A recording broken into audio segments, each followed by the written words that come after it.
how you can get Claude AI into Google Chrome.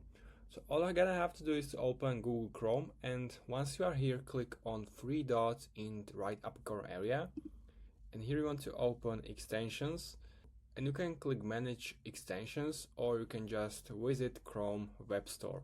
If you click manage extensions, here on the left gonna be Chrome Web Store, so simply open it.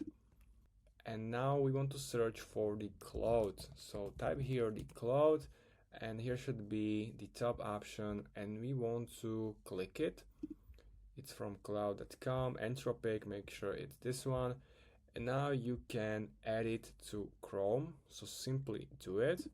Now please review what this extension can do. So it can access the page debugger backend, read and change all your data on all websites, display notifications, manage your downloads, etc.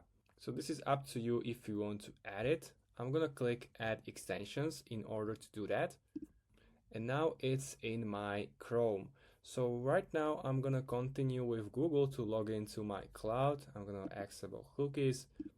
And now you have to get the Pro plan to fully adapt to your Google Chrome. As you can see here, it's gonna create the own section. So you can see the Claude is adapted, it's also here, and you can fully implement it into your Google Chrome. So if you have any questions, make a comment, make sure to subscribe, and see you next time.